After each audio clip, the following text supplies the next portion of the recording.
It's 6 o'clock on a Monday evening, and Korbi Thallahammer is about to commence an urban adventure. Yeah, we should You're be going able to. barefoot in there? Yeah. The site today is an old tunnel thought to once lead to a water treatment facility underground. Most would pass it by, but Korbi's curiosity led him, barefoot, inside. I had seen this pipe with some friends running a few weeks back and decided that it would be a pretty interesting thing to kind of dig out the grate and lift it up and see what was inside.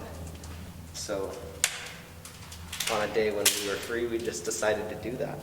This is only the latest of Korbi's adventures into the outdoors. It's not the most conventional nature walk, which leads to unexpected problems.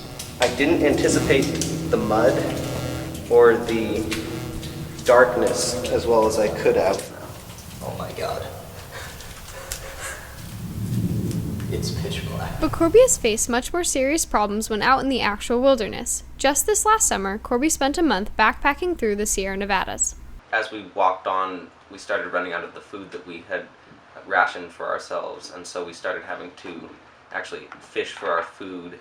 And as you run out of food, it's not only physically detrimental, but it's also kind of damaging to your morale. Moments like these have taught Korbi important lessons about preparation and anticipating problems ahead. I think the biggest problem that I would face is weather and trying to plan for protection while maintaining a minimal weight. The most important number for a backpacker to know is their base weight. That's how much everything weighs minus food, fuel, and water. But striking a balance between a low weight and quality material is not only difficult, it's expensive. That's why Korbi decided to start making some of his own equipment.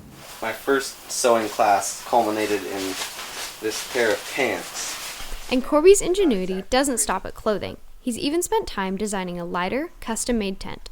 Deciding on what I'm going to bring when I'm packing, and then more importantly, deciding how I'm going to implement those tools that I've brought once I'm actually outside, does give me a sense of satisfaction. And if I've made the piece of gear, then all the better, because it's something that I've created, and I just think it adds a whole new level of satisfaction to that. But the most difficult problems Korbi's concerned with are the hardest to solve. Spending so much time with his father outdoors has fostered a passion for the environment that's taken Korbi all the way to Washington, D.C. So we go and talk to aides of representatives in the House and in the Senate for funding the Land and Water Conservation Fund fully every year, which hasn't happened since its formation, actually.